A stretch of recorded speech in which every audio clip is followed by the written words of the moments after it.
En mi tiempo libre me gusta cocinar postres y hago culturismo, cosa que es bastante raro porque las dos cosas no se combinan, pero bueno, así es. Eh, Vamos a arrancar principalmente a ver el tema de cuáles son los beneficios o qué utilidad tiene aprender a desarrollar videojuegos para las artes visuales. Obviamente que las artes visuales tienen digamos, a ver, un conocimiento sobre colores, sobre el arte en sí mismo, tanto arte, historia de arte, como técnicas, como obviamente pedagogía. El desarrollo de videojuegos les va a dar las herramientas, digamos, de conocimientos de lógica, de conocimientos de programación, porque obviamente es necesario para aprender a desarrollar videojuegos. La lógica, la verdad que tiene digamos, tiene aplicaciones por fuera del desarrollo de videojuegos en sí mismo, sino tanto hasta en la parte pedagógica y en la parte lúdica.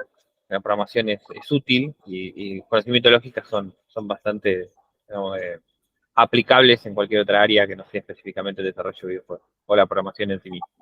También el desarrollo de videojuegos requiere, la verdad, cultivar y mejorar la capacidad de observación, eh, porque básicamente el videojuego a ver, es una combinación varias, de varias industrias, de varias técnicas, porque es una experiencia audiovisual en todo sentido, es una experiencia que requiere interactividad, es una experiencia que requiere integración del usuario.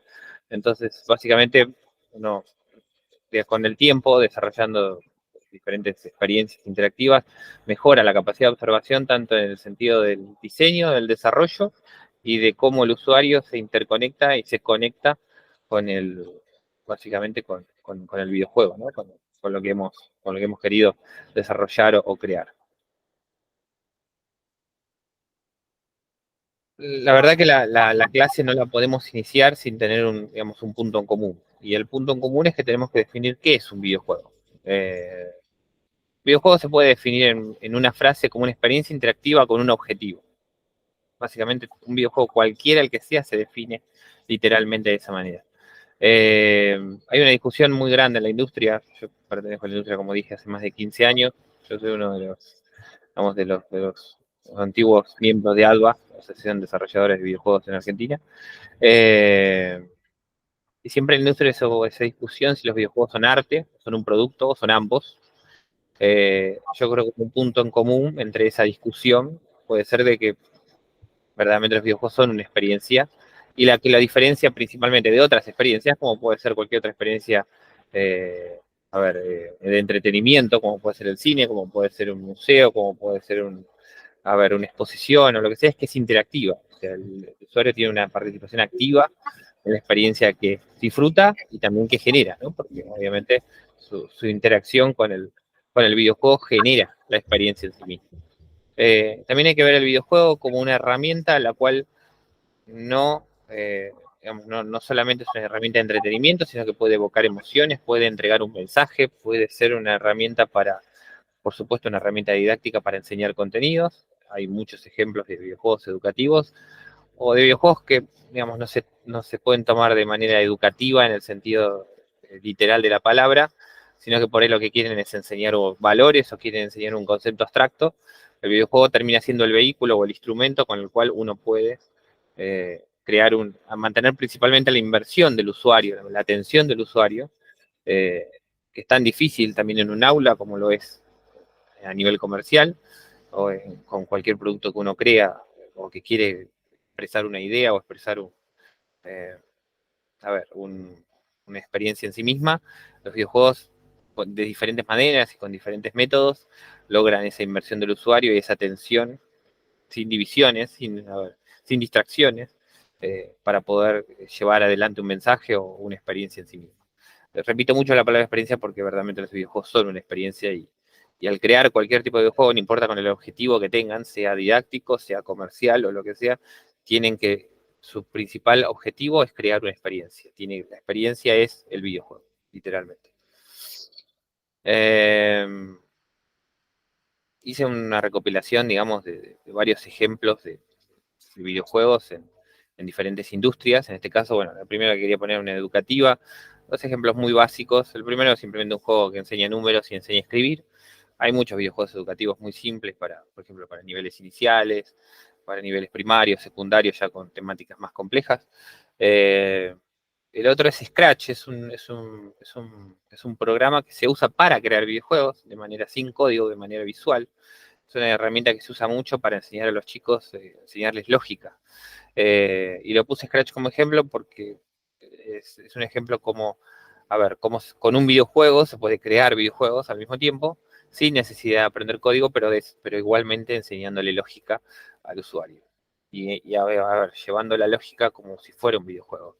Enseñar lógica como un videojuego. Cosa que es bastante difícil hacerlo por ahí de otra manera, o hacerlo divertido o atrapante de otra manera. También dependiendo obviamente del rango de usuario o el rango, digamos, de edad que estamos intentando captar o intentamos eh, llevarlo a la clase. Eh, Algo que si no se está dentro de la industria, si no se conoce en la industria de los videojuegos, eh, que no se conoce mucho, es lo que se llaman los advert games. Los advert games son básicamente una parte de la industria que se dedica a hacer videojuegos basados en marcas. A veces, la mayoría de la industria de advert games está basada en la idea de hacer videojuegos para publicitar marcas. Por lo tanto, usualmente se hacen videojuegos gratuitos utilizando una marca digamos, como principal elemento visual, llevándolo, digamos, dentro de una estructura lúdica. Hay otros ejemplos como este, por ejemplo, que los M&M's o 7-Up, que es 7-Up es este videojuego no me acuerdo, el Cool, bueno, un nombre viejo, este lo que puse era un videojuego viejo que se jugaba en la Sega Genesis en los 90, así que se dan cuenta la cantidad de años que existen los advert games y de qué época se usan los advert games. Estos eran juegos pagos, irónicamente, que se usan las marcas como licencias para poder sacar un producto. Es una nueva, a ver, también termina siendo una forma diferente, en definitiva, de, de, de, a ver, de comercializar la marca en otro mercado de manera diferente por medio de un videojuego. Eh, pero bueno, para que vean que también los videojuegos, o sea, terminan siendo desde material publicitario hasta otra, digamos, un spin-off o, digamos, una forma diferente de comercializar la misma marca con otro tipo de producto, llegando a otro tipo de público.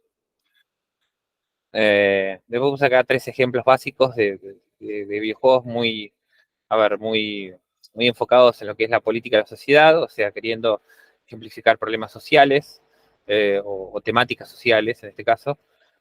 This War of Mine es un videojuego que básicamente te permite tomar el protagonismo de cómo es vivir una guerra, intentando buscar recursos, intentando aliarte con otras personas. Entonces, básicamente intenta ejemplificar en el usuario esa experiencia de cómo yo sobreviviría en una guerra si estuviera en esa situación. Entonces, para tomar conciencia de cómo la guerra afecta la vida de las personas, cómo tienen que tomar decisiones difíciles en ese momento, ya que obviamente la interactividad del videojuego hace que el usuario tenga un rol protagónico en el mismo. Entonces, de esa manera, el mensaje de querer mostrar ese efecto que tiene la guerra sobre las personas, obviamente es mucho mayor que en cualquier otro tipo de experiencia, entretenimiento que existe, sea una película, una serie, etc. Life is Strange es un videojuego basado básicamente muy está basado básicamente en los problemas de una chica dentro del ámbito, digamos, de la cultura LGTB, digamos, del colectivo LGTBA. Entonces, básicamente los problemas que ella tiene como adolescente, dentro, digamos, recibe unos poderes sobrenaturales y tiene que hacer diferentes tareas, pero bueno, plantea esos problemas, bueno, de sociabilidad, de suicidio, diferentes tipos de problemas dentro digamos, los problemas que residen en los adolescentes. Y después el última imagen es de Paper Please, que básicamente es el control de frontera, donde, bueno, básicamente uno tiene que lidiar con los diferentes estereotipos digamos, que se existen en la sociedad para ver si uno puede determinar si esa persona es peligrosa o no para el país. Por lo tanto, de esa manera, bueno, intenta también tener ese mensaje político de cómo existe la discriminación a partir de los estereotipos que existen en la sociedad. Eh, Acá es donde justamente por eso vuelvo a recalcar que la experiencia es lo más importante para llevar, y como los videojuegos pueden ser ese vehículo para llevar un mensaje claro y duradero a los jugadores y al público en general. Este es un ejemplo argentino, estos 2 botones, Esto es no sé si quieren buscarlo en internet, quieren estar atentos a las noticias básicamente de botones. Es una consola física que básicamente se muestra, usualmente suele estar en diferentes encuentros, de arte o de cultura. Encuentros under también lo llevan, encuentros de videojuegos. No necesariamente videojuegos, pero encuentros digamos, de arte en general también. Es una consola básicamente de una party game, o sea, una party console. La idea es que se juegan juegos muy básicos en términos digamos, de gráficos, son básicamente líneas, gráficos muy básicos, pero son juegos de fiesta, o sea, son juegos los cuales uno tiene que jugar con la otra persona al lado y competir, tiene diferentes objetivos, pero siempre lo pongo como un gran ejemplo porque es una experiencia interactiva con un objetivo, es un videojuego, por supuesto, que integra un control físico en un ambiente físico. O sea, Dobotone no es solamente un videojuego, sino es un videojuego que su experiencia se basa en la interacción física de los botones diseñados en la consola y además en dónde se ejecuta Dobotone. O sea, Dobotone usualmente, como dije, se ejecuta en juntadas, digamos, en diferentes festivales, y el hecho de que uno compite con otra persona que conoce o no al lado de uno y compite para ganar, es parte de esa experiencia.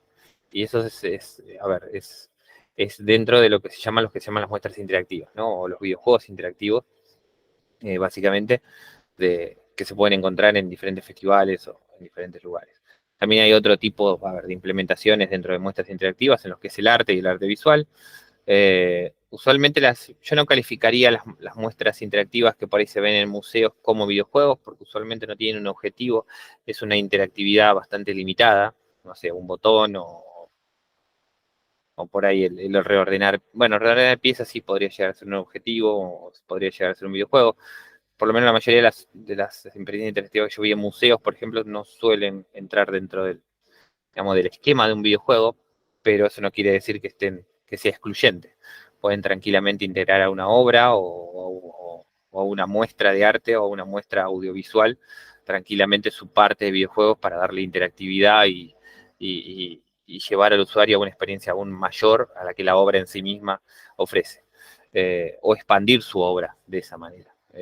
Ver al videojuego como una herramienta de más y una expansión de su obra original, puede ser una gran idea y algo que los diferencie del resto, digamos, de los artistas, o por qué no, de las experiencias que ofrece la misma industria. Si lo quieren buscar de botones, siempre lo recomiendo, pues muy divertido jugarlo, lo juego varias veces y la verdad que si tienen su oportunidad de jugarlo con amigos o con los mismos extraños que estén en el evento, la verdad que siempre lo recomiendo. Esta es una parte que me voy a explayar un poco más, porque los otros son ejemplos bastante básicos y en general le dan una idea de cómo es la industria del desarrollo y de la industria del videojuego pensada como producto en sí.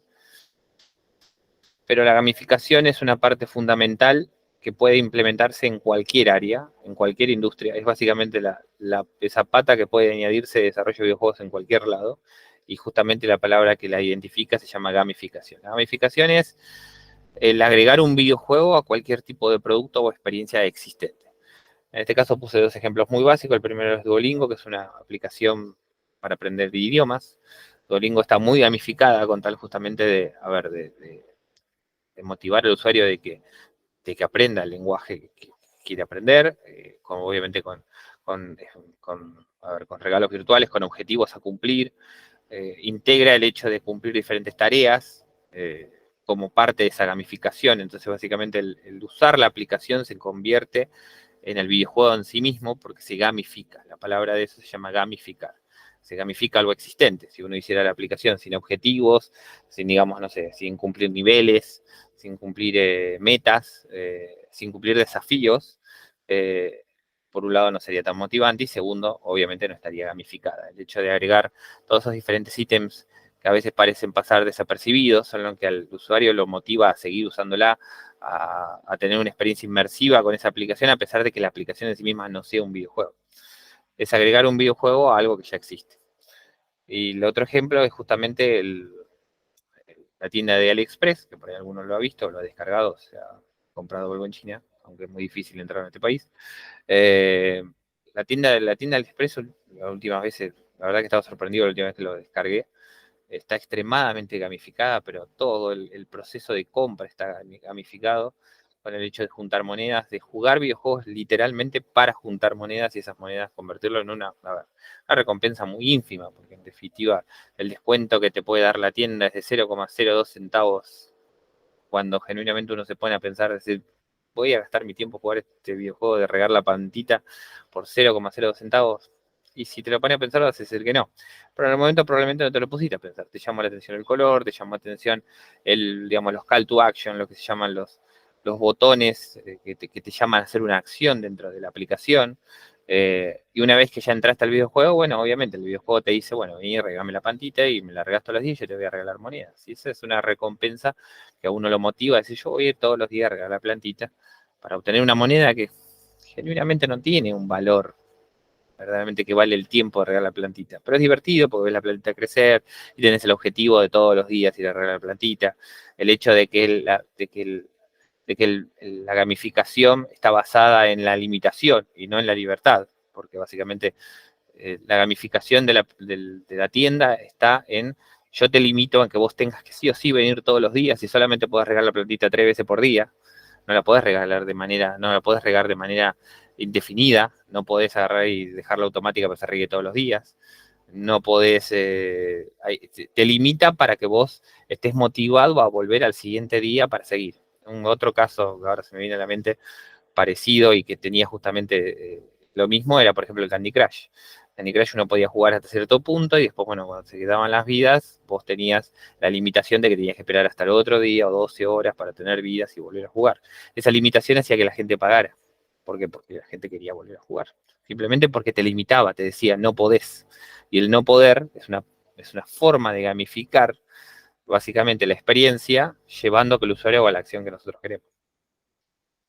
Los juegos en los que se llaman los freemium games, los juegos gratis o los semi gratis, que básicamente uno puede jugar en el celular y que tienen diferentes tipos de técnicas de gamificación, son técnicas muy, a ver, muy salvajes, o a veces poco transparentes en el sentido de que obviamente buscan la ganancia comercial, y no es la idea, o por lo menos no es la idea de este curso, es darles las herramientas de hacer ese tipo de gamificación, sino que utilicen la gamificación para poder o exponer su obra o exponer digamos, una experiencia audiovisual de manera interactiva, de manera inmersiva, y que también termine siendo una pata más por ahí en el aula, de manera didáctica, de manera que la parte lúdica se convierta en una herramienta más que puedan usar para poder llevar el objetivo de la enseñanza, si esa es la idea o si ese es su objetivo.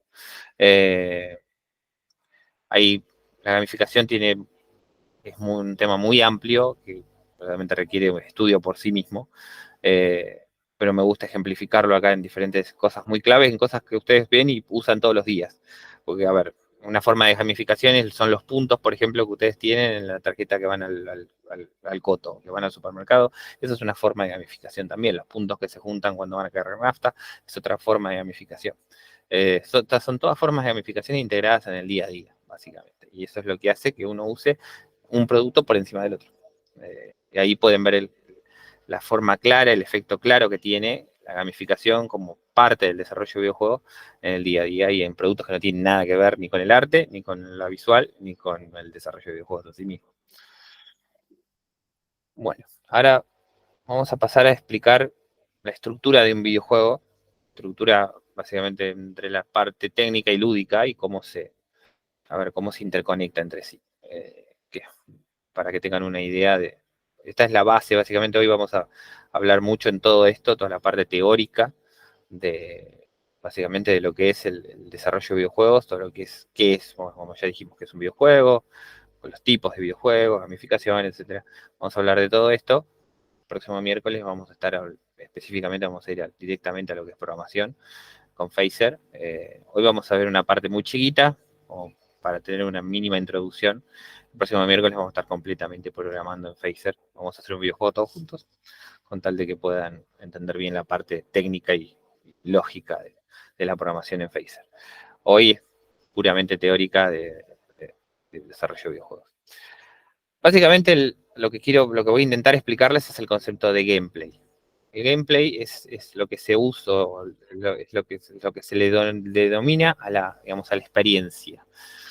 Pero la experiencia, lo que se llama la experiencia del gameplay, el gameplay combina la experiencia más el tipo o la forma en la cual interactuamos con el usuario. Básicamente eso es el gameplay.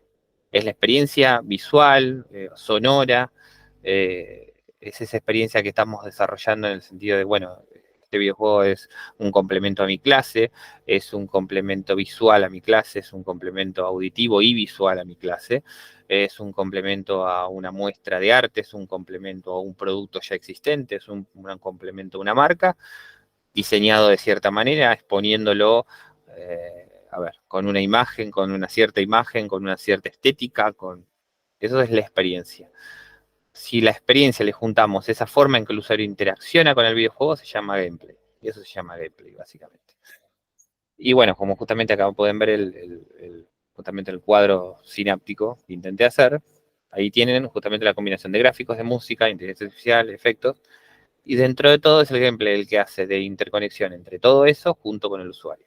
El gameplay es básicamente cómo el usuario interacciona. Puede ser, el gameplay se combina entre la interacción física, es decir, bueno, yo lo voy a correr esto en una computadora, se va a jugar online, o se va a jugar físicamente en una muestra, o se va a jugar en el salón y se va a jugar solamente en el momento en el que todos mis alumnos estén en mi clase y solamente lo van a poder jugar en ese momento. Eso es parte del gameplay también, porque, a ver, la parte social y la parte en donde el videojuego se juega tiene también mucho que ver. O puede tener mucho que ver, en realidad, esa decisión de ustedes. A ver, esa decisión de cuál es la experiencia que ustedes quieren generar. Pero si la idea es, por ejemplo, enseñar un contenido específico en una clase y que sea compartido entre compañeros y que sea compartido entre alumnos de una clase y que eso puede ser utilizado, por ejemplo, como un método de interconexión social, eso puede ser una forma de enseñar un contenido, de enseñar un concepto dentro de una clase, eso también se puede clasificar tranquilamente como parte del gameplay. El hecho de cómo se juega el videojuego, decís, bueno, cuánta cantidad de controles tienen, qué tan difícil es aprender a jugar ese videojuego que diseñamos. El diseño del gameplay es básicamente el núcleo del videojuego, ¿no? Porque incluye absolutamente todo. Y aparte uno, digamos, en el proceso de desarrollo de videojuegos, sea con el objetivo que sea, comercial o no, o lúdico o didáctico, debemos iniciar el desarrollo de gameplay como primera instancia. O sea, uno tiene que tener una idea, decir, bueno, yo voy a llegar, yo tengo este objetivo, yo tengo el objetivo de entretener, yo tengo el objetivo de crear un videojuego por diversión, que divierta. Muy bien, perfecto, voy a divertirlo con este gráfico, que por ahí no es el gráfico final, no es la estética final que queremos darle, pero en el momento del desarrollo, genuinamente, por lo menos en los primeros inicios, no importa. Y quiero ejemplificar esto porque muchas veces en el desarrollo incluye tanta cantidad de, digamos, el videojuego es una de las de desarrollo de software más complejas porque requiere de la dominación de varios campos del desarrollo de software, como desarrollo de software, diferentes todos en un solo producto, en una sola disciplina. Por eso es tan complejo desarrollar videojuegos, perdón. Porque el desarrollo de software en general, si uno tiene que desarrollar una página web o tiene que desarrollar, un programa de administración de stock, ponga, en ese sentido. Y sí hay algún tipo de desarrollo en el sentido de la interactividad del usuario para que sea fácil de encontrar. Por supuesto que la interacción y la experiencia del usuario es importante en ese sentido, pero es bastante básico. Por ahí el desarrollo principal de software en el sentido de una máquina de stock o de una página web, hay un desarrollo menos visual, menos interactivo. Si es una página web, por ahí hay un desarrollo más visual, pero más estándar, o sea, más común, porque las páginas web pueden tener alguna que otra diferencia entre sí, pero en general la gran parte son más o menos todas iguales, todas tienen las mismas estructuras generales. Entonces, el desarrollo se concentra por ahí en una cuestión lógica y técnica específicamente del desarrollo del producto. En cambio, el videojuego requiere de un desarrollo lúdico, requiere de un desarrollo, de una experiencia y pensarlo desde el punto de vista del usuario, qué experiencia obtiene, ¿no? del videojuego cuando esté ni siquiera terminado, sino de cuál es esa experiencia que queremos crear con el videojuego. Y requiere de la combinación de muchas áreas, entre arte, música y lógica, lo que sería programación, ¿no? Entonces, el gameplay tienen que empezar a desarrollarlo y no, no trabarse, no quedarse con decir, bueno, mira, esta no es la imagen, no es el tipo de personaje que me gustaría crear, porque por ahí no es lo que yo estéticamente estoy buscando, no es el tipo de música que me gustaría crear, por ahí no llega al nivel de la experiencia que ustedes están queriendo crear, pero que eso no los detenga de crear un gameplay. Pueden crear un gameplay más básico y la iteración, o sea, el hecho de ir mejorando, del hecho de ir, bueno, voy a crear la primera versión ahora, básica, con 2 palitos, 2 cuadraditos y una música que encuentre por internet, les puede dar el primer punto de inicio para crear la experiencia final que están queriendo llegar. Y a veces pueden crear una experiencia que están queriendo generar en el usuario, por ahí sin ni siquiera llegar a lo que inicialmente habían estipulado, decir, bueno, yo necesito crear 20 imágenes de este personaje, necesito crear 20 imágenes más. Todo eso lleva tiempo, lleva costos humanos en general. Entonces, bueno, por ahí pueden crear la misma experiencia de manera más simple. Y ahí probablemente es el desafío de ustedes como diseñadores de videojuegos, porque básicamente van a estar diseñando un videojuego, es ese desafío de que con los recursos que tengan, diseñar la misma experiencia que quieren generar por medio del videojuego. Y bueno, concentrarse en eso, en el gameplay. Gameplay, concentrarse en cómo el usuario va a interaccionar con esa experiencia audiovisual, que es el videojuego en sí mismo, hacerla simple, que cumple el objetivo que están buscando, tanto en términos de controles, en términos de dónde es ejecutado, cómo es ejecutado. Esa es toda esa parte que ustedes tienen que básicamente tener en cuenta al desarrollo de videojuegos. Yo te lo había hecho en Lemba y había pensado en hacer el playtesting también, porque bueno, en definitiva quería hacerlo con alguno, así que si alguno se quiere hacer de voluntario, lo único que necesito es que jueguen un videojuego. No es mucho, así que si alguno quiere, levante la mano. Ahí Franco seguro que quiere jugar. Pero yo lo conozco a Franco, así que sé que le gusta jugar videojuegos. Eh, ahí está, ahí está. Así que te voy a pasar un link y vas a jugar. Y lo único que me vas a decir, mientras yo voy a explicar algunas cosas, pero mientras me vas a decir, jugate ahí 2 minutos y decime cuánto. Después lo puede jugar quien sea. Y después me dicen cualquier cosa cuántos puntajes sacaron. Así yo puedo explicar un poco el concepto. Es un poco difícil explicarlo online porque físicamente era más fácil, pero es un concepto que verdaderamente es importante, tanto que lo pueden. A ver, el playtesting es algo que pueden implementar básicamente en varias partes de la vida o hasta como docentes. Eh, es una herramienta que se usa mucho en el desarrollo de videojuegos y que tiene una utilidad muy importante en todo sentido. Entonces es algo que me gustaría explicar de manera. Alberto, no te vi jugar la otra vez cuando hicimos esto en el. Vos podrías jugar un poco, ¿eh? No vendría mal. 15 sacaste, ¿no? Pero no le voy a sacar el lugar a Franco, dejalo que Franco Dejalo lo que haga. juegue. Así cualquiera. Bueno, Franco, te voy a decir que sos malísimo. Eso es lo primero que te voy a decir. Pero no es la idea de humillarte, sino la idea es. Debería haber sacado más puntaje, eso es obvio. Pero por fuera de eso, el playtesting básicamente es. Cuando uno desarrolla videojuegos, como dije No me antes. Sí, ofrezco. ¿qué pasó? Digo, lo hace Franco si no me ofrezco. No, ya está, es para explicar el concepto, no importa. Ya está, alcanzó. Pero, como decía, cuando uno desarrolla videojuegos, como dije, uno tiene una etapa de planeación en la cual planea un videojuego, planea una experiencia, las que sea, para una clase, para una muestra, como un producto, como ustedes quieran. Uno de los grandes problemas del desarrollo de videojuegos es que cuando uno lo está diseñando, programando y probando, se suele perder las perspectivas. Es un problema muy grave de que se pierde la perspectiva durante el desarrollo. Algo que a uno le parece obvio o le parece fácil, usualmente pasa porque uno está probando ese videojuego de manera constante, ¿no? O sea, uno crea, un videojuego básico de un tipito saltando una moneda y diseña un nivel con una cierta dificultad y lo probás tanta cantidad de veces que en algún momento obviamente se te hace demasiado fácil. Y por ahí en ese momento decís, bueno, pero esto es muy fácil, voy a tener que levantar un poco más la dificultad, porque si no mi usuario no va a obtener la experiencia que yo estoy buscando que tenga. Y te terminas dando cuenta que el día que lo querés probar con tu usuario final, no lo puede completar. ¿Por qué? Porque la dificultad es muy alta. Y eso no te diste cuenta porque vos sos el único que lo está probando, pues sos el único que lo está desarrollando. O a lo sumo, si tenés un compañero, un docente amigo, quien sea, es el que lo pruebe de manera constante, se vuelve acostumbrado al videojuego y se pierde la perspectiva de cuál es cuál es la media, cuál es lo normal o lo que se debe, cómo se debe medir la dificultad o la experiencia que se está queriendo crear. El playtesting es algo que básicamente la forma literal que se hace es poner a una persona que nunca ha jugado el videojuego de frente y se lo observa. Básicamente es la observación, literalmente es la observación. Entonces, esto lo hicimos en la EMBA y justamente como hicimos recién con Franco, lo pusimos a jugar. Tampoco había sacado un buen puntaje y el juego que les di, que todos podían jugar, tiene diferentes razones por las cuales le di ese. Específicamente, más allá de que también esté en Phaser, es un juego muy simple, pero tiene un montón de errores que yo que hago desarrollo hace muchos años, lo veo de manera instantánea, pero se los paso básicamente a explicar. Y creo que lo podría compartir acá, así lo puedo mostrar ya que estoy.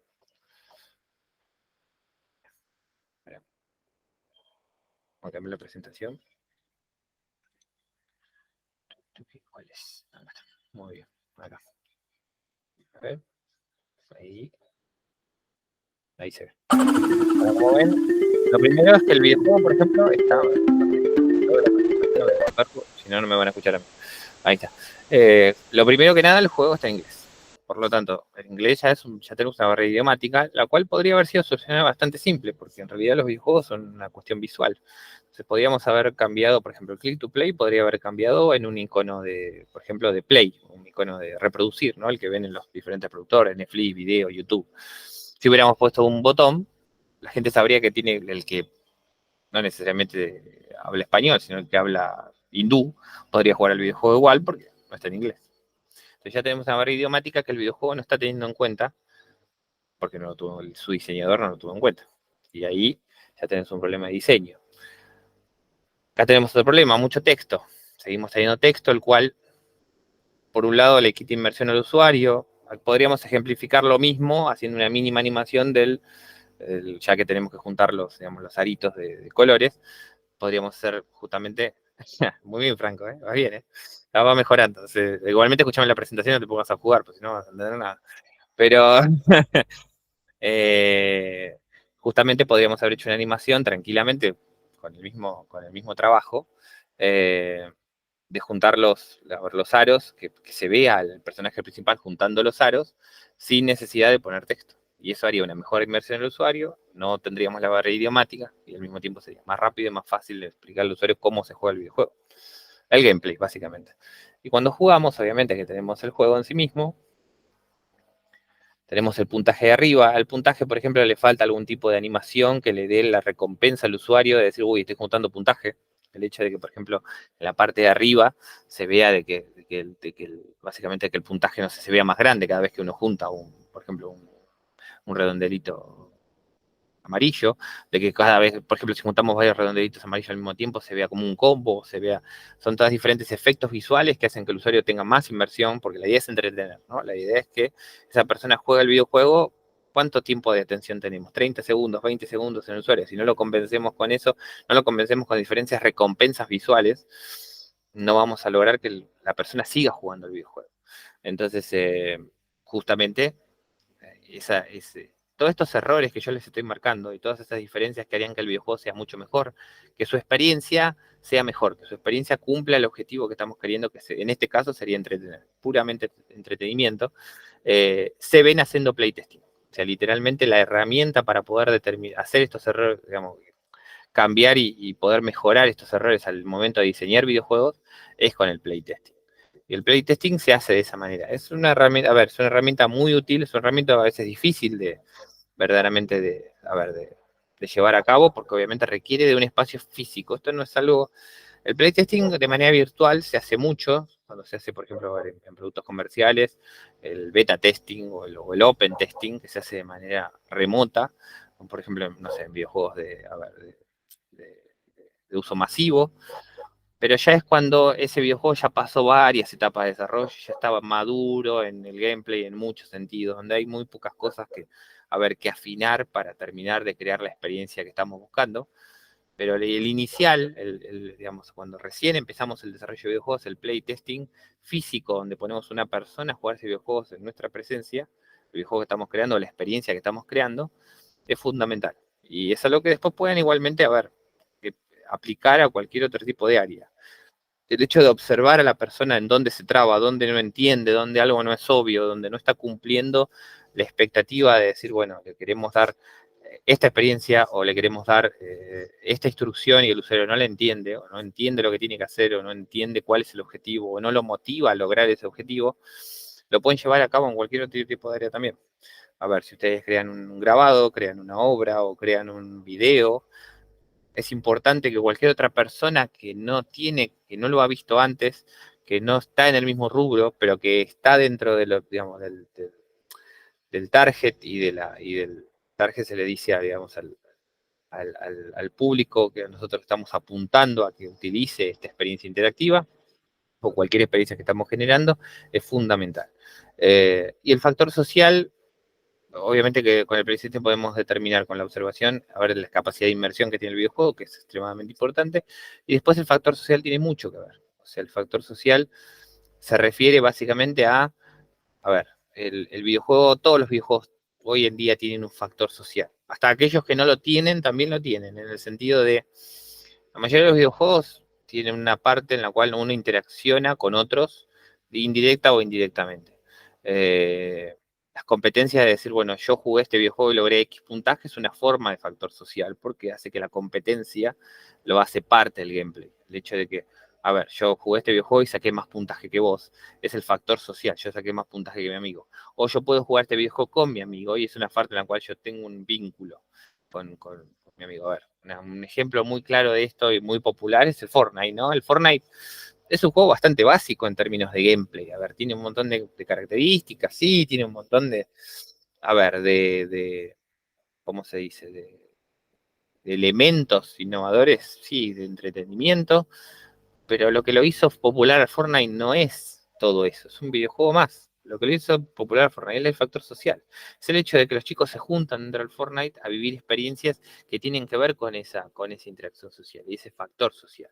Entonces ahí tienen un ejemplo muy claro. El que juega Minecraft no juega Minecraft porque puede crear bloquecitos, sino porque crea bloquecitos que después le muestra al amigo y ese bloque es más grande que el bloquecito que le hizo el otro, o van al mismo mundo y entre los dos crean bloquecitos. Entonces ahí tenés la combinación de un factor social incluido con una herramienta de expresión hasta artística, porque Gamegraph es una herramienta de creación dentro de un videojuego. El Minecraft, que es un juego muy, muy simple, que no tiene un objetivo claro.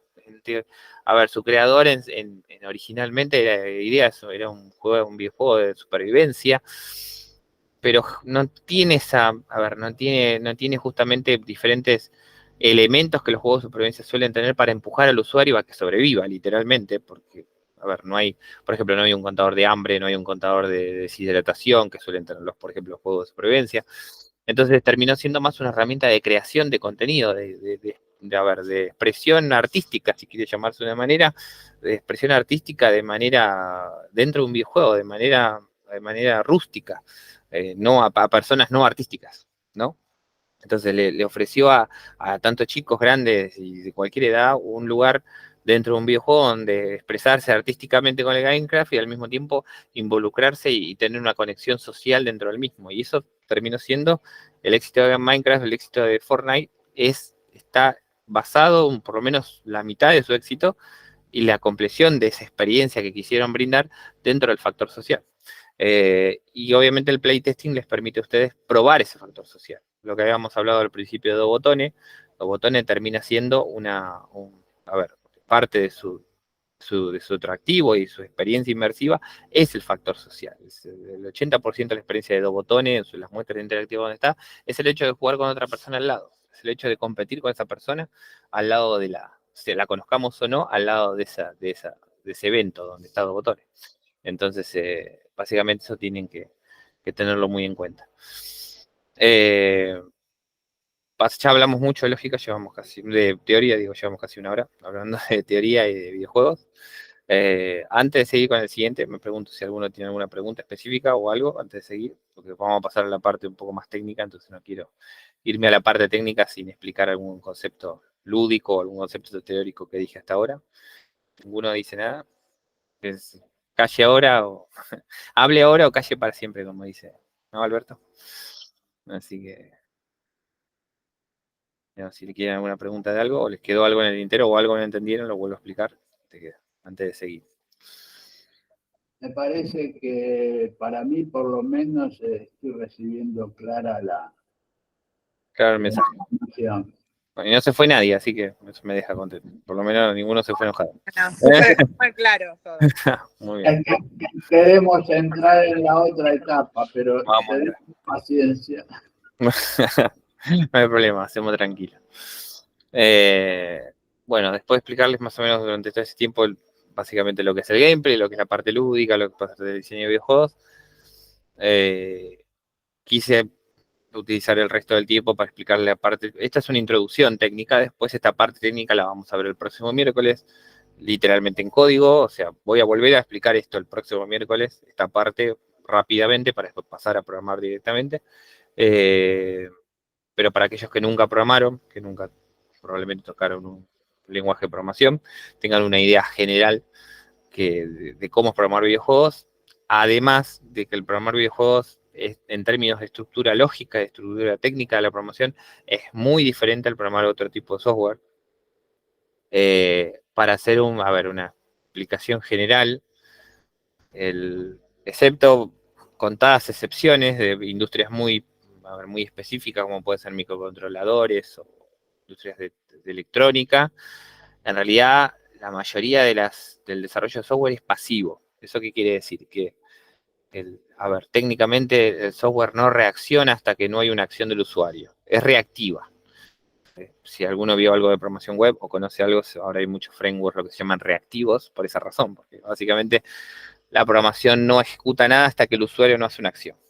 Por ejemplo, en muchas páginas web, uno está de manera pasiva en la página web. Podés navegar, sí, pero mientras que estás mirando, técnicamente atrás, en la mayoría de los casos no pasa nada, hasta que uno no hace una acción. No tocas un botón, no entras a una página. Es una forma pasiva de la programación. La programación de videojuegos requiere una programación activa. Es totalmente lo contrario. Pero el videojuego está constantemente realizando algún tipo de acción solamente por existir, aun cuando no haya una interactividad del usuario.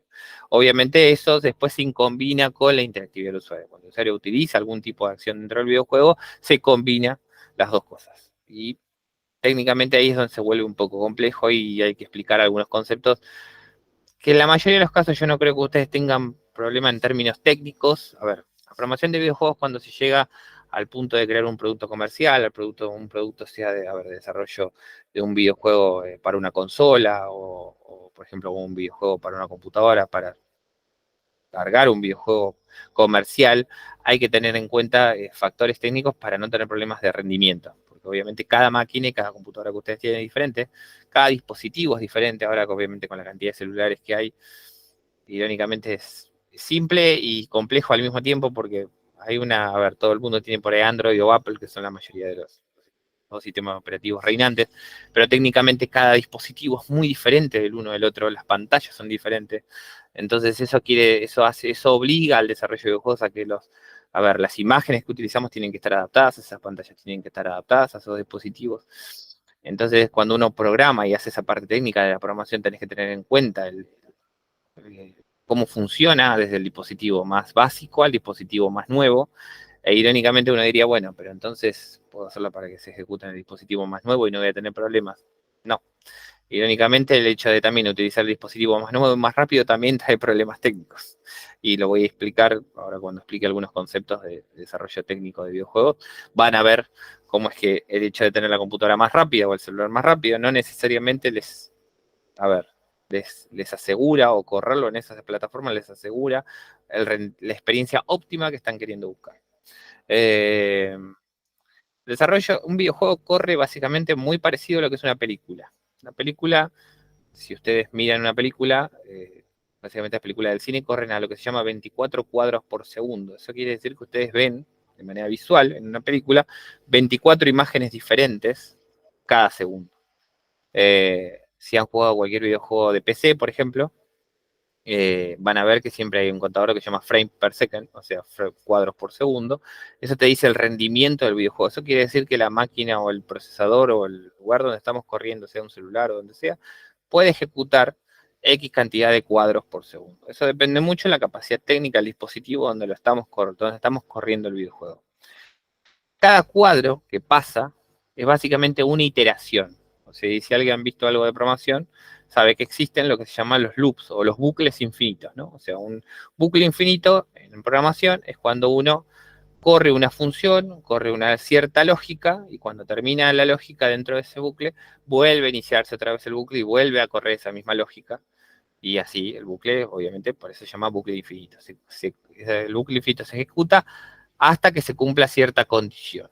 Ahí es cuando el bucle infinito termina. En el caso del videojuego, el videojuego se corre literalmente en un bucle infinito que no termina nunca, porque es una condición la condición de terminación del bucle infinito es cuando el videojuego deja de ejecutarse. O sea, cuando uno cierra el videojuego, cuando uno deja de ejecutar el videojuego.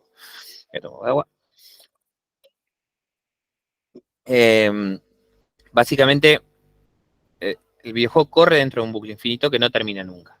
Y dentro de ese bucle infinito tenemos el hecho de mostrar las imágenes, de correr la lógica de nuestro videojuego, o sea, el hecho, bueno, tenemos que hacer que la persona salte, tenemos que hacer que el personaje salte, que junte las monedas, que junte un contenido, o que muestre otra imagen, o que muestre otra pantalla. Tenemos que reproducir la música, los efectos, el renderizado, y tenemos que escuchar la interacción del usuario. Justamente en este cuadro conceptual yo les englobé el hecho de que tenemos el cuadro, el bucle, un cuadro, o sea, una iteración de ese bucle infinito, junto a lo primero que hacemos cuando empieza ese bucle infinito es escuchar qué hizo el usuario, qué hicimos. O sea, el usuario tocó un botón, tocó una acción que nosotros estamos esperando que haga, qué hizo. Y de ahí podemos determinar nuestra lógica.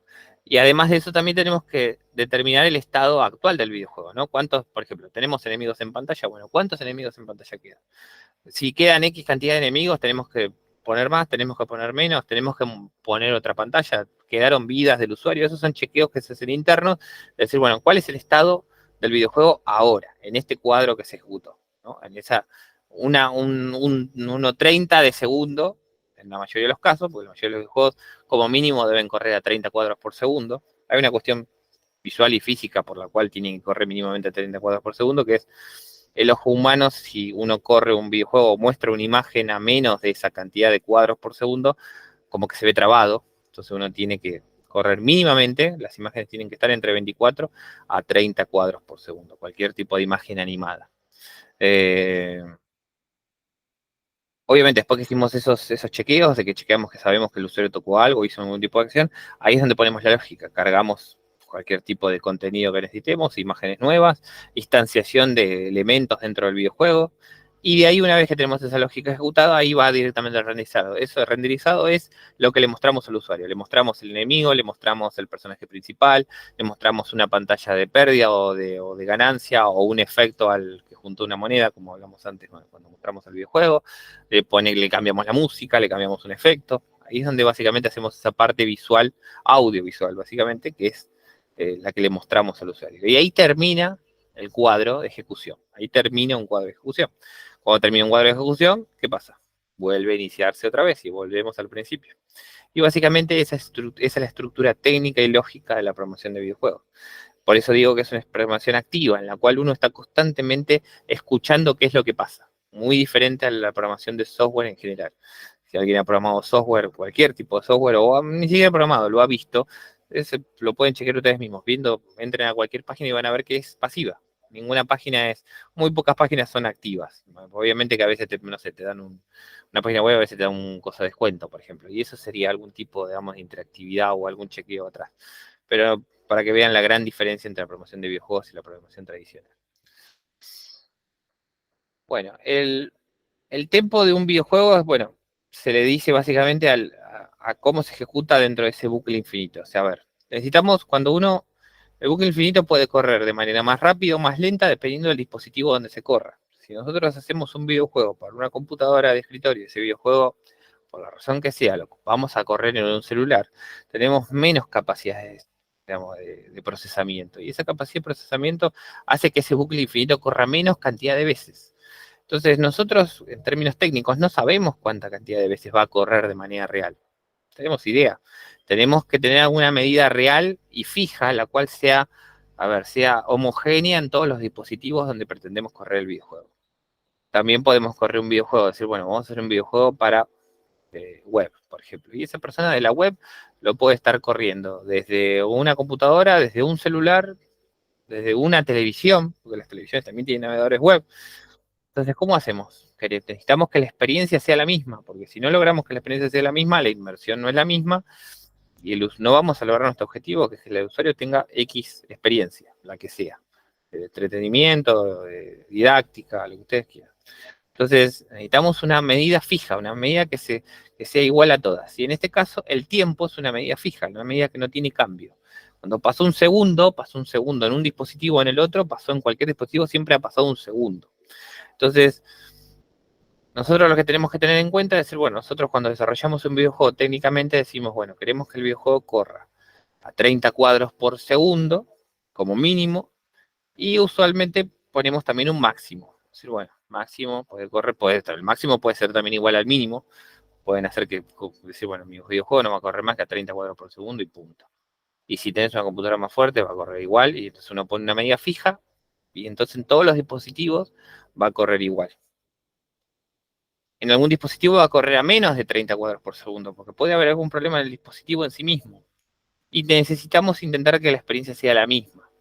Por eso es que mucha de la programación lógica que hacemos no va a estar basado en cuánta cantidad de cuadros tenemos en el bucle, o sea, en el loop, en el bucle infinito donde corre el videojuego, sino que va a estar basado en básicamente cuánto tiempo pasó de la última acción que hizo el usuario. Los diferentes lenguajes de programación tienen una forma de medir el tiempo de manera independiente. Usualmente se llama delta time, para ponerlo en ejemplo, la propiedad que uno utiliza.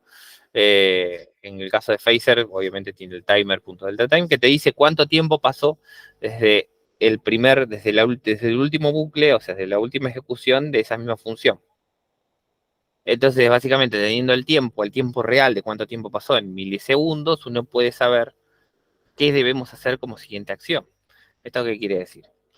Si, por ejemplo, uno tiene una persona caminando y tenés que correr la animación, acá les puse un ejemplo muy básico, si uno necesita hacer una animación de un personaje, bueno, si nosotros pensamos que el videojuego va a correr con una base de 30 cuadros por segundo, a un máximo de 60 cuadros, vamos a hacer una animación de, por ejemplo, 6 instancias, ¿no? Como acá. Tenemos 6 diferentes imágenes que hacen una animación de correr. Perfecto. Si lo corremos en un dispositivo que va a correr lento a 30 cuadros por segundo, va a ser la misma animación, lo único que se va a ver un poco menos fluida. Pero en términos de experiencia y de inversión del usuario, verá un poco la diferencia, pero obviamente esto requiere de playtesting, que fue lo que hablamos anteriormente, pero en general no va a hacer diferencia. Ahora, si tenemos un dispositivo mejor, el cual tiene más memoria, más capacidad de procesamiento, va a ver la animación completa, la original que quisimos hacer nosotros, y que de esa manera va a ser totalmente fluida y va a ser 100% la experiencia que estábamos queriendo mostrar al usuario. Estas son cuestiones que uno tiene que tener en cuenta al momento del diseño del videojuego, porque obviamente afectan la experiencia. Excepto que la animación se vea trabada al punto de que es obvio que está trabada, la experiencia final del videojuego es la misma entre un dispositivo de alto procesamiento y el dispositivo más bajo de procesamiento. En este caso es lo mismo. O en cualquier videojuego va a ser lo mismo. Lo importante es que no afecte la inmersión y la experiencia que estamos creando, nada más. Y eso es lo que tenemos que tener en cuenta. El tiempo de los videojuegos es la medida fija que tenemos para poder determinar acciones, lógica y animaciones cuando programamos el videojuego. Justamente, como les decía, los dispositivos donde usualmente queremos correr un videojuego suelen ser variados, aún hasta dentro de la misma plataforma. Si hablamos de computadoras, la mayoría de las computadoras suelen tener la misma resolución, pero podemos tener una resolución, no sé, de 1024 píxeles y después tenemos computadoras como la mía o cualquiera del amigo enfrente que tiene una resolución, por ejemplo, de Full HD o 1080p, que sería la más alta resolución que hay en monitores, por ejemplo. Entonces, si nosotros tenemos un tipo de imagen que utilizamos como personaje, como fondo, a ver, como parte interactiva del videojuego, necesitamos tener en cuenta que se va a ejecutar tanto en esa máquina como en la siguiente. Entonces, ahí es donde entra lo que se llama el armado de los assets multiplataforma. Como una técnica general y simplista, usualmente los videojuegos siempre tienen dos sets, o sea, o dos grupos de las mismas imágenes. Uno para baja resolución y otro para alta resolución. En este caso le puse ejemplo todo lo que sería 720p, que sería la resolución estándar de 1280 por 720, para abajo usa las mismas imágenes, y todo lo que es de 1280 para arriba utiliza lo que es alta resolución. Entonces, eso es importante porque probablemente muchos de ustedes utilizan imágenes de tipo píxel o de tipo bitmap, o sea, lo que se llama imágenes, no imágenes vectores, sino imágenes hechas con píxeles de colores, y eso tiene una resolución fija. Ustedes crean una imagen, no sé, de 300 por 300 píxeles. Si ustedes quieren después llevar esa imagen a alta resolución, debería ser el doble, y si ustedes simplemente lo agrandan, lo único que se ve es más pixelado. Entonces, usualmente lo que se hace en este caso, si ustedes cuando creen el arte que van a utilizar en el videojuego, el arte final, lo crean a la mayor cantidad de resolución posible y después achicarlo. Es preferible de lo grande achicar que de lo chico agrandar, en este caso. Quedan mejor en términos estéticos. También depende del tipo de arte que hagan. Si quieren tener un arte que van a dibujar una sola vez y que no les importa el tamaño, pueden utilizar arte vector. Si saben dibujar en vector o saben crear arte en vector, pueden conseguir que los artes sean en vectores, mucho mejor. Utilizan arte en vector que se puede agrandar y achicar de manera aleatoria. Igual, el arte en vector se puede usar directamente también en videojuegos, con tal de que no tengan que preocuparse por esto, porque si se usan directamente arte vector en un videojuego, que se puede, Phaser lo permite y cualquier otro framework también, pero consume mucha cantidad de recursos en términos computacionales. Entonces, eso es algo de probar. Si van a tener mucha cantidad de elementos en pantalla, utilizar arte vector no es recomendable. Usualmente los videojuegos se traban, empiezan a andar lento. Usualmente no sirve. Pueden hacer el arte original en vector y después pasarlo a lo que es exportarlo a bitmap en las dos resoluciones. Eso es ideal, si lo pueden hacer, es elección de ustedes. Pero esto es algo a tener en cuenta, ya que, bueno, cualquier videojuego que ustedes crean, hoy en día es multidispositivo. La verdad que la interacción del usuario, excepto que hagan algo muy específico para el aula o que vaya a un público muy limitado donde ustedes tienen control de dónde se va a ejecutar, obviamente la cantidad de dispositivos donde se ejecuta es incalculable. Esta es otra técnica que muchos que si no han estado en la industria no conocen, y que me gusta explicarla porque, bueno, también es algo. Son las cosas que intento explicar de desarrollo de videojuegos. A mí, como programador y como diseñador de software en general, irónicamente yo empecé desarrollando videojuegos, después hice otro tipo de software, ahora volví a hacer videojuegos y así me lo paso. Entonces, viviendo en la industria, pero simplemente porque se me da y porque quiero. Pero muchos de los conceptos que aprendí desarrollando videojuegos me sirvieron muchísimo para otro desarrollo de software.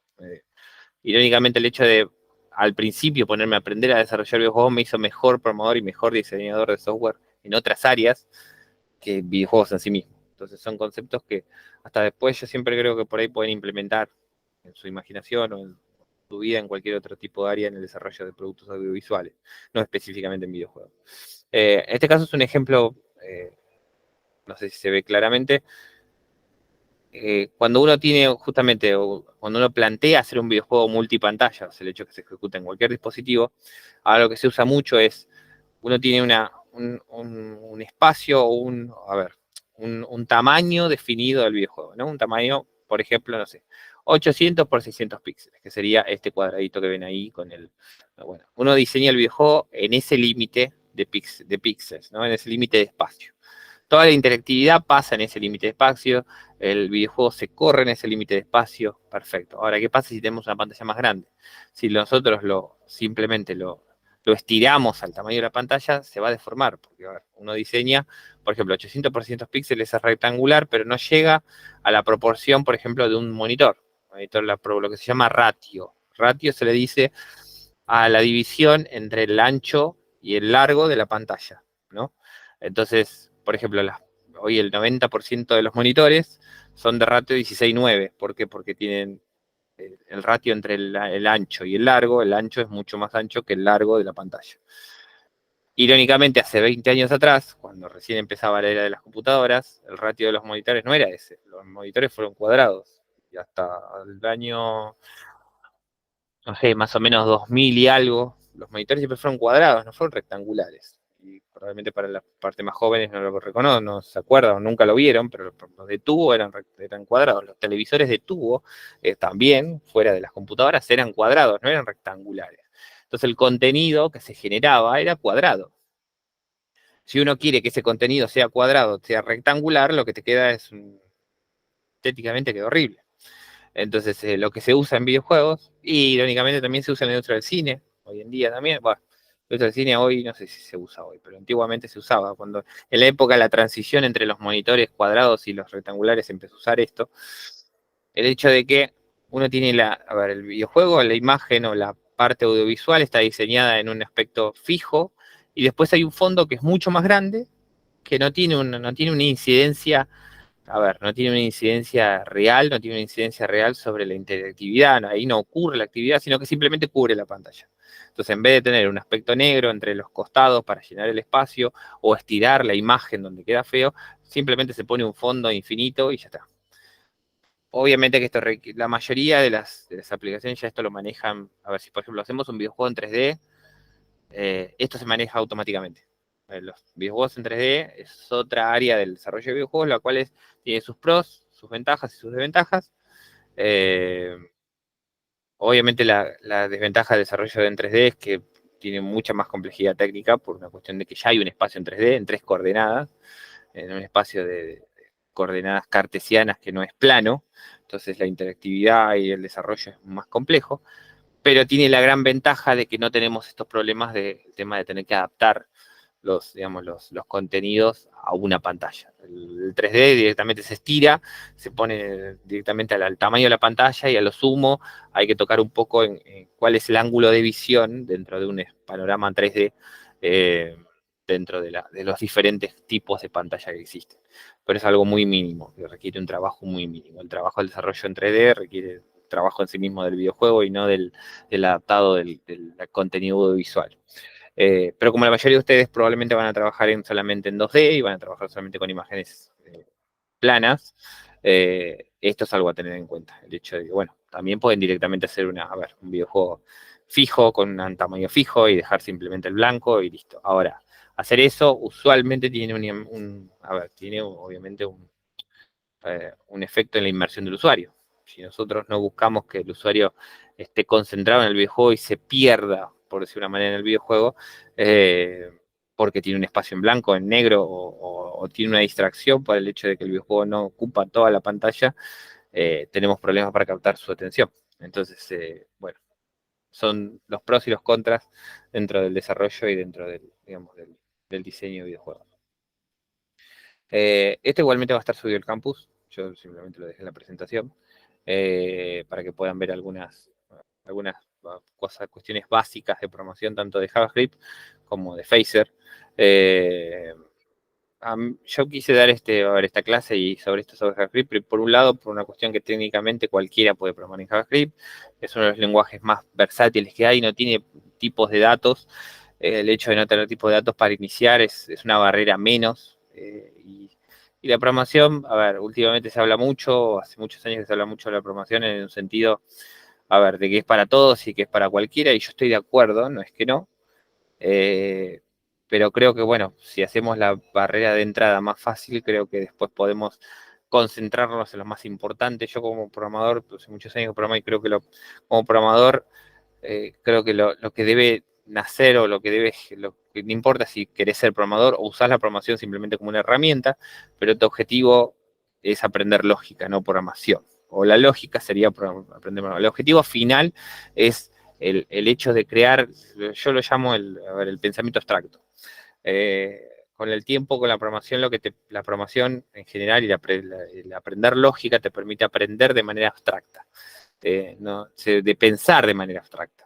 Y el pensar de manera abstracta tiene un montón de ventajas y desventajas, no todo, como todo en la vida, no todo es positivo. Pues a veces me dicen que estoy muy quemado, pero el pensamiento abstracto dentro de la programación te permite ser mejor programador, pensar mejor las estructuras de datos que uno crea para poder programar, en este caso también para poder implementar en el desarrollo de videojuegos. Y JavaScript siempre me parece una herramienta muy versátil, la cual se corre en cualquier computadora, el producto final corre en cualquier computadora porque es web, se corre en cualquier lado. Tendrá obviamente algún otro problema, como tiene la web en general, de rendimiento, pero son casos muy aislados. Y en el caso, por lo menos de este curso, como la mayoría por ahí lo utiliza justamente como una herramienta didáctica o como una extensión digamos, de una muestra o una extensión ya de un producto o de un ejemplo audiovisual que ya tengan existente o que están planeando hacer, probablemente la ejecución está controlada por ustedes, digamos, está controlada, pues se ejecuta en un ambiente controlado, así que es mucho más fácil de hacer, eso es un aspecto que ya no tienen que tener en cuenta. La programación web les permite el hecho de que, bueno, el hecho de poder crear videojuegos en la web, les permite que cualquier alumno, cualquier persona que ustedes quieran llegar, simplemente entrar en un link y nada más. Después vamos a ver más adelante, igual que ustedes, esos mismos juegos web, esos mismos juegos hechos con Phaser, los pueden crear para que se puedan ejecutar en diferentes dispositivos, tanto celulares como computadoras, de manera local, sin necesidad ni siquiera de una conexión a internet, de manera muy simple. Así que bueno, JavaScript me parece un gran lenguaje para todos aquellos que quieran aprender lógica y programación e implementarlo en las áreas de desarrollo de arte, o en el desarrollo de la parte lúdica o la parte docente, una gran herramienta hasta para la vida en general. Digamos, el hecho de que se toma la programación hoy en día hasta como una materia más en muchas escuelas para enseñar a los chicos lógica, me parece muy bueno, sí. A veces me parece que se infla demasiado en un sentido de que no me parece para todos como carrera, porque la programación a la larga es algo un poco pesado, un poco aburrido también, en muchos sentidos, pero no por eso hay que dejar darlo como una herramienta más para todos los días, para el objetivo que ustedes tengan.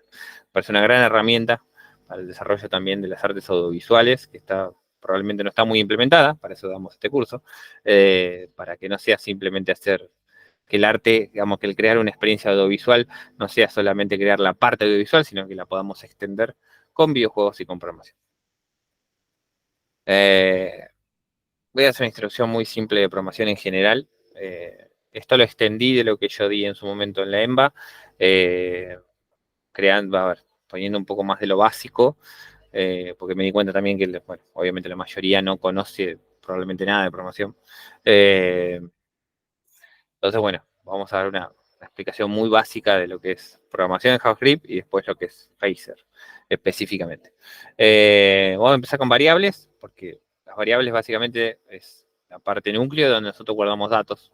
Las variables básicamente en programación es donde nosotros guardamos literalmente datos. A ver, lo bueno de JavaScript es que no tenemos tipos de datos, existe una forma de programar en JavaScript con tipos de datos, que quiere decir, a ver, tipos de datos quiere decir que una variable solamente puede tener un dato específico. Por ejemplo, una variable puede tener solamente texto, solamente números, o solamente una colección de datos de un tipo específico. En cambio, JavaScript normal, plano, el simple, el que usa la mayoría de la gente, tiene variables que no tienen tipo de dato. Una variable puede ser texto, una variable puede ser, la misma variable después puede ser un número, la misma variable esa después puede ser como ahí ven en la cuarta línea, puede ser un booleano, o sea, puede ser un verdadero o un falso, o puede ser una colección de datos mixtos.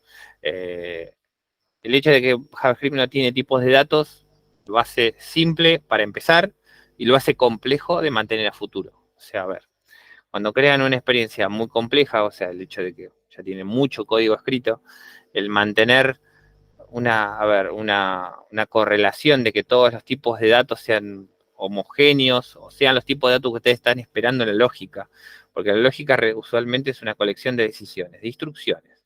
La programación es básicamente eso. La programación, ¿por qué se le llama lenguajes de programación?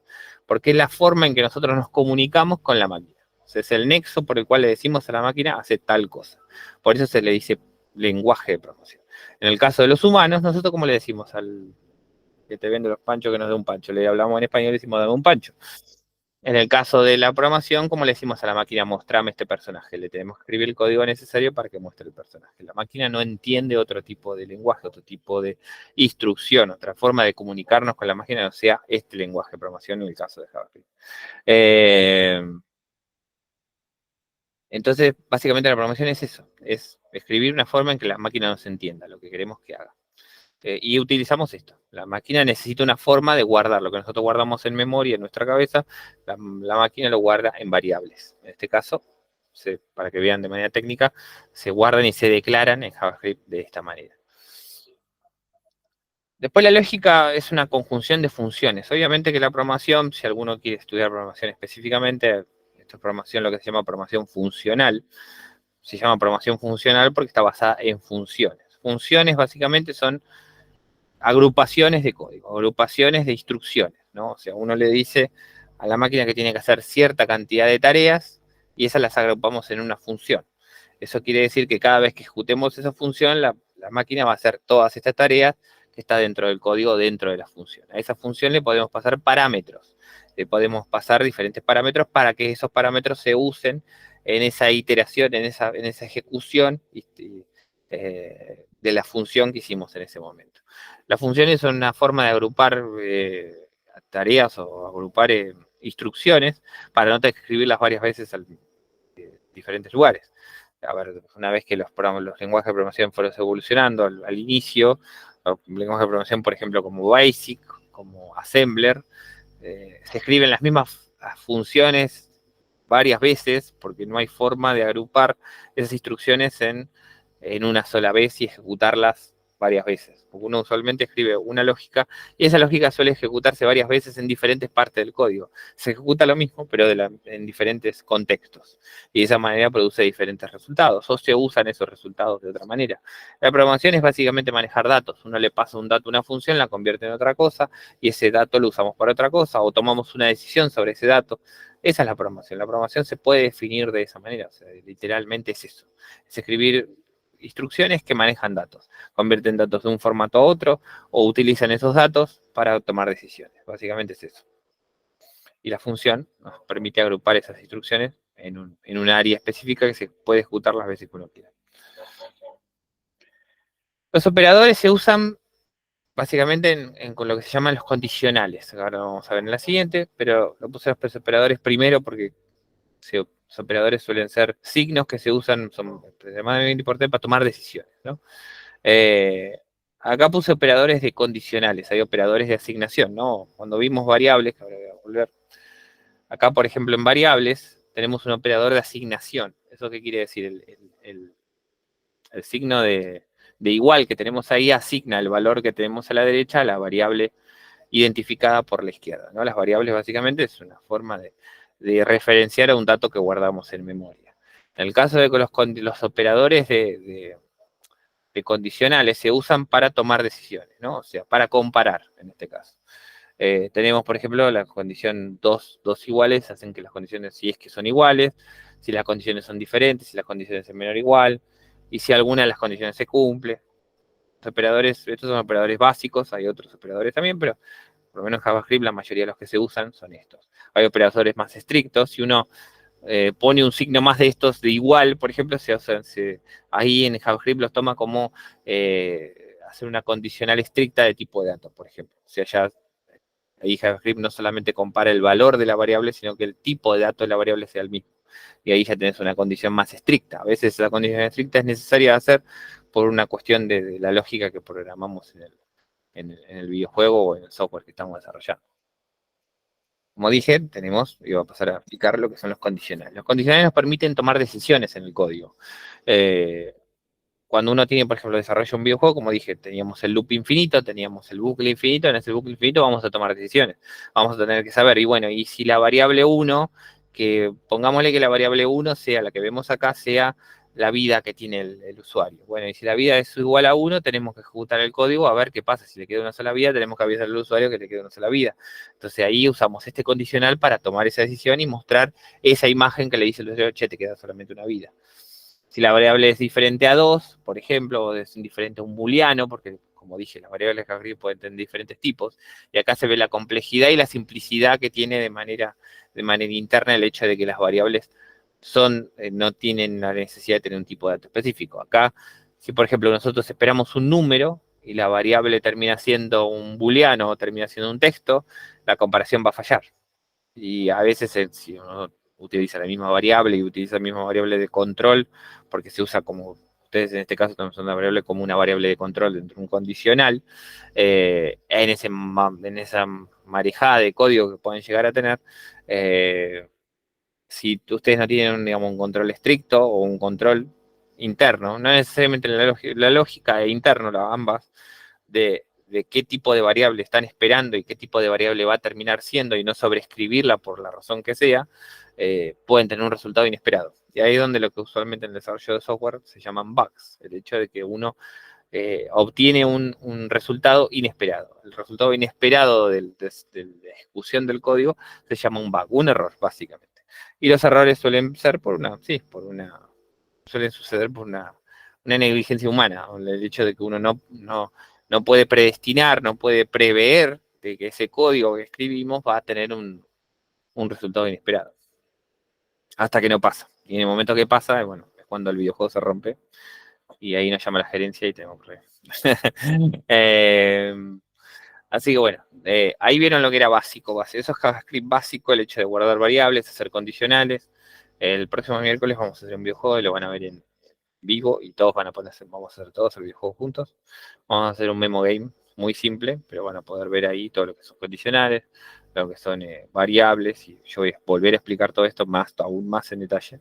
La idea es hacer una explicación tanto hoy como el miércoles, como para que tengan una idea para aquellos que nunca han tocado lo que es programación. Esta es la estructura, lo que ven acá es la estructura básica de Phaser.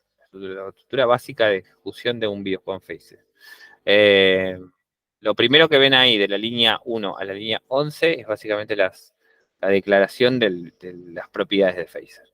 Esto es muy específico de Phaser, lo que define, por ejemplo, el ancho, el width, y el height, que sería el largo del videojuego. Como ven, Phaser requiere de que vos le definas qué ancho y qué alto va a tener el videojuego. Y después define lo que Phaser utiliza un sistema de escenas. Uno crea escenas y puede instanciar o ejecutar esas escenas a medida que va pasando el videojuego, o intercambiar las escenas. En este caso hay una sola escena que tiene 3 métodos: preload, create and update. Y esto es lo que voy a explicar con lo que expliqué anterior. Esta es la parte técnica de lo que expliqué tanto de manera lógica como de manera lúdica anteriormente. Lo que hablamos del bucle infinito, básicamente es la función esa que ven, la última función de la línea 21. La función update es básicamente ese bucle infinito que yo les dije al inicio, y lo que les vengo diciendo de cómo se ejecuta un videojuego. Todo un videojuego se ejecuta dentro de esa función update. O sea, ese es el cuadro, ¿no? O sea, una ejecución de la función update es el cuadro que hablamos anteriormente. Un cuadro, o sea, un cuadro. Entonces, ¿qué pasa? Cuando ustedes ejecutan un videojuego, el videojuego inicia, primero va a ejecutar la función preload, después va a ejecutar la función create, y después va a seguir ejecutando la función update de manera continua. Continua, va a ejecutar eso. ¿Por qué está dividido en 3 funciones? Me dirán, porque dice, bueno, ¿por qué no ejecutas todo en update, en el bucle y listo? Porque lo del bucle, o el bucle infinito que tiene el videojuego, tiene que solamente ser el videojuego en sí mismo, la escena que estamos ejecutando en ese momento. Ahí tenemos que ejecutar la lógica del nivel del videojuego en sí mismo. Todo lo que no tenga que ver con eso, de la interactividad, del chequear la interactividad del usuario, de cargarlas, de mostrar, no cargar, porque no es lo mismo, de mostrar las imágenes que corresponden al videojuego, de reproducir, que no es lo mismo que cargar, de reproducir las músicas o reproducir los activos audiovisuales que tengamos dentro del videojuego, va todo en update. Ahora, lo que se llama cargar, lo que se llama instanciar, que sería el hecho de agarrar esos archivos de imágenes, esos archivos de audio y todo eso que tiene que cargarse técnicamente en memoria, van en la función preload y en la función create. La diferencia entre las dos funciones es que la función preload precarga los archivos al inicio del videojuego. Y la función create es cuando instancia los archivos. O sea, en términos computacionales, en términos de desarrollo de software en general, software son datos, Bien, entonces uno tiene, no tiene memoria, las computadoras, y hoy en día los celulares también son computadoras, así que aplica también a los celulares en sí. Uno tiene un procesador, que es básicamente donde se ejecutan las instrucciones. Uno cuando escribe código, el código se interpreta y va al procesador y el procesador ejecuta esas instrucciones. Para que el procesador ejecute instrucciones, necesita tener dónde leer los datos que necesita. Las variables que creamos tienen que estar almacenadas en algún lugar. Eso va a la memoria RAM, la memoria volátil. Todos los dispositivos tienen memorias volátiles. Las computadoras tienen la memoria RAM y los celulares también tienen memoria RAM. Cuando uno compra un celular, porque voy a poner el ejemplo más fácil de los celulares porque es lo que todo el mundo tiene, más que las computadoras, que es más complejo. Pero los celulares uno compra y que dice, bueno, mira, la mayoría de la gente no te dice qué procesador tiene, te dice 4 o 6 núcleos. A este punto es indiferente, excepto por cuestiones muy técnicas. Pero te dicen, bueno, tiene 32 gigas, tiene 64 gigas de almacenamiento. Y una gran cosa que a mí me molesta cuando alguien te vende un celular, los vendedores que te dicen, bueno, tiene 64 megas de memoria. Pero no te dicen qué memoria. Cuando te dicen 64 gigas de memoria es porque tiene 64 gigas de almacenamiento. Eso quiere decir que la memoria persistente, que sería el disco rígido del celular, tiene 64 gigas. Muy bien. Ahora, ¿cuánto tiene de memoria RAM? Y la mayoría no lo mira o compra el celular por una cuestión de marketing o una cuestión de porque le gusta la pantalla o lo que sea, pero la memoria RAM es una parte fundamental de cualquier dispositivo computacional, cualquier dispositivo técnico. ¿Por qué? Porque es la memoria volátil. La memoria volátil es extremadamente más rápida que la memoria de almacenamiento. Nuestra memoria RAM en cualquier dispositivo electrónico es 1000 veces más rápida que la memoria de almacenamiento. Ahora, no tenemos la cantidad de memoria de almacenamiento volátil como para cargar todo un videojuego junto, porque son mucha cantidad de datos. Tenemos muchas imágenes, muchos textos, tenemos la parte de audio, entonces no se puede cargar todo al mismo tiempo porque no nos da la memoria. El dispositivo se satura, ahí es cuando el videojuego se traba. Entonces, tenemos que cargar desde la memoria persistente, donde tenemos el videojuego, sería el almacenamiento persistente, tenemos que cargar de a poco lo que necesitamos para poder ejecutar el videojuego. En este caso, la función preload lo que hace es eso, lee desde el disco rígido, desde el disco de la memoria persistente a la memoria volátil, lee los datos que necesitamos en esa escena. Y los precarga. Tenemos que cargar, usualmente en programación, cargamos la menor cantidad que necesitamos, pero todo lo que necesitamos para el nivel. Esto es lo que se llama cuando uno corre un videojuego, o el que sea, cuando uno pasa de nivel y te queda cargando, que dice loading o cargando para la siguiente pantalla. Bueno, lo que sucede es eso. Literalmente, en términos técnicos, lo que sucede es eso. Se ejecuta esa función preload en el lenguaje que se está usando en el videojuego, en este caso Phaser. Lo que se hace es precargar todos esos datos. Se borran los datos anteriores del nivel anterior y se vuelven a cargar todos los datos nuevos, todos los archivos nuevos que se necesitan para tenerlos listos para utilizarlos en el videojuego. Y en la función create usualmente se instancian, porque leerlos no es instanciarlos, no es lo mismo. Instanciarlos también consume memoria, consume recursos técnicos en el desarrollo, digamos, en la ejecución, perdón, no en la ejecución del videojuego. Entonces, nosotros precargamos los archivos con preload y después instanciamos aquellos elementos que vamos a utilizar en pantalla.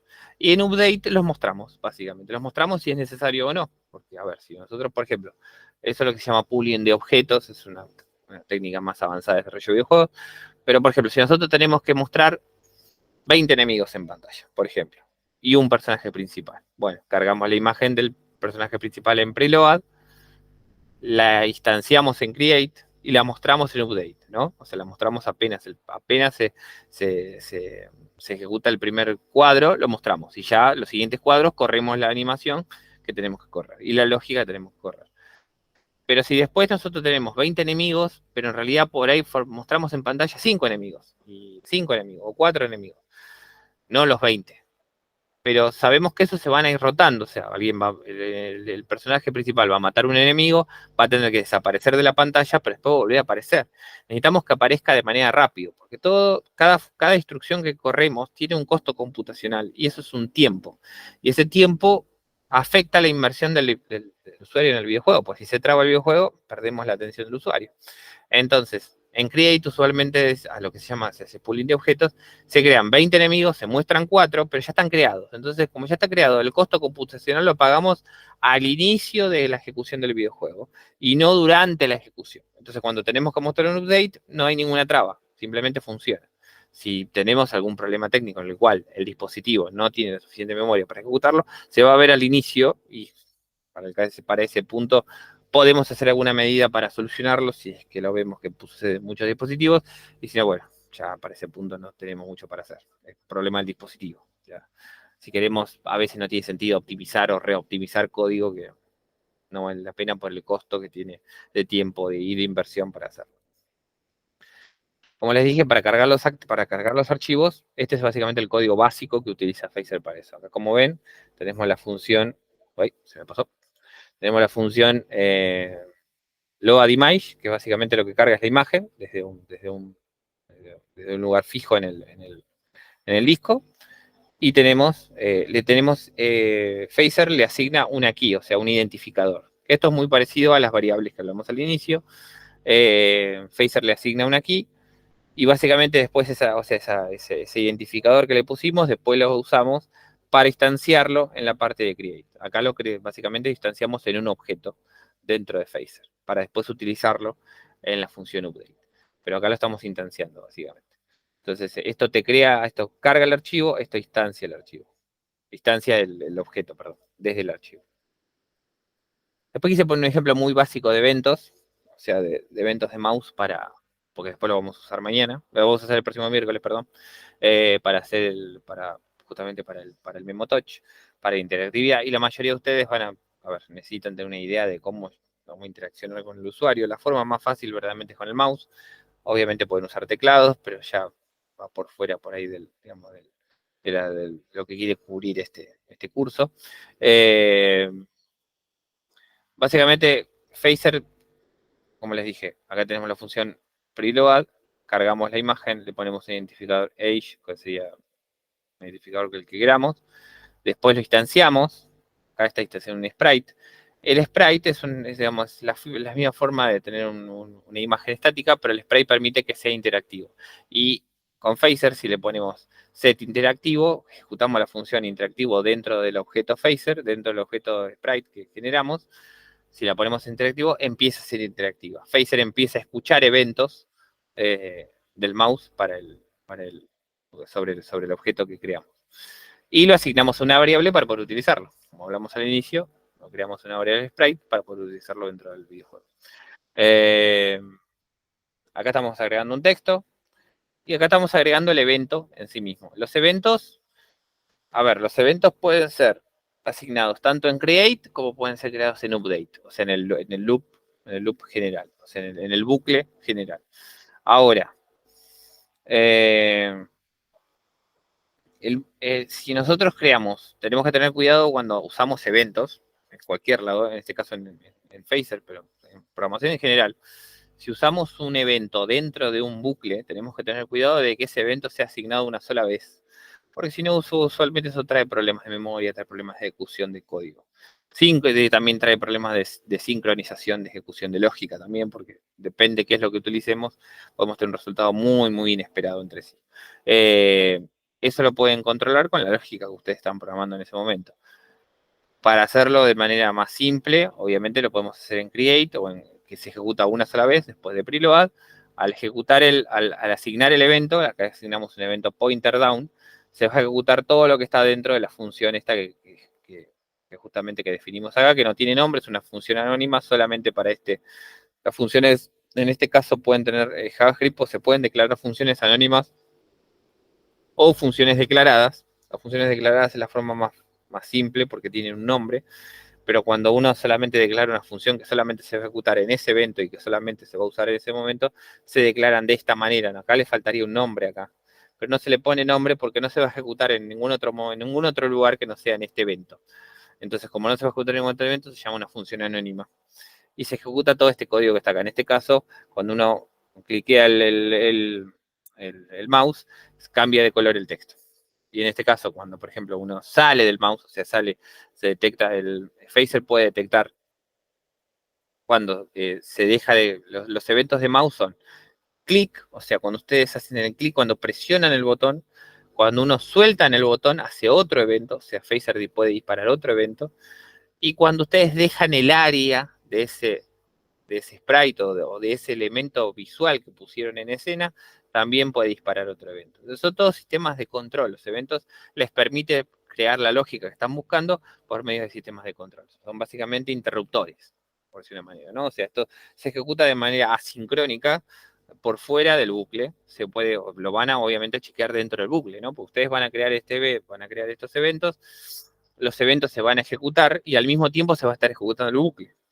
Entonces, tienen que tener en cuenta eso. Si ustedes, por ejemplo, crean estas funciones fuera del bucle, va a pasar esto. Si ustedes asignan estas funciones dentro del bucle, también va a pasar lo mismo, pero el bucle se va a estar ejecutando de manera continua. Entonces, eso lo tienen que tener en cuenta. Usualmente, lo que se suele hacer, se suelen hacer sistemas de control en el sentido de, por ejemplo, si nosotros creamos un evento para que cuando se cliquea un botón, seteamos una variable o asignamos el valor de una variable booleana, una variable verdadera o falsa, para que después en el bucle, dentro de acá, dentro de la función update, chequeamos si esa variable existe o no. Y de ahí usamos la lógica. Esa usualmente suele ser la mayoría, el 90% de la lógica de código que se usa, suele ser así. Los eventos suelen disparar algo y para notificar al bucle principal de que se disparó, utilizamos una variable que es accesible en todo el software en general, en este caso el videojuego. Y bueno, esto lo vamos a ver no ahora. No se me adelante. Igualmente está en el campus, así que lo pueden ver igual, lo pueden probar si quieren, hasta el próximo miércoles. No sé, hasta el próximo miércoles no se lo voy a explicar, pero lo pueden probar. Hasta ahí vamos a dejarlo ahí, el tema del código, porque si no se hace muy largo y es preferible que lo hagamos el próximo miércoles, bien, y lo expliquemos aún más y charlamos entre nosotros y vemos a ver si alguno se traba, alguno no entiende o tenemos que explicar por ahí. No tengo ningún problema en explicar programación más de cero todavía que esto, o sea, de ir todavía más básico que esto.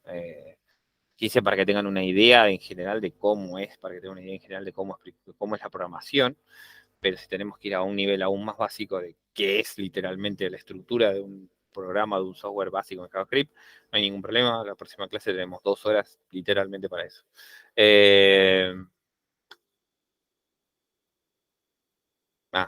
Eso lo contesta Alberto, porque él es el que se encarga del campus. Así que si tenés el teléfono, hablale a él y él te agrega, si no estás ahí, porque él tiene el acceso. Yo no tengo acceso de admin, así que él es el encargado ahí. Así que bueno, y como dije, lo bueno que me gusta de JavaScript es que pueden mandarlo a cualquier plataforma, o sea, fuera de la web. Y a ver, muchas veces el tema de la web es que está bien, ustedes crean un juego en Phaser y necesitan un hosting, porque a ver, eso hay que ponerlo en algún lado para que la gente lo ejecute, y el hosting suele tener un costo. Entonces,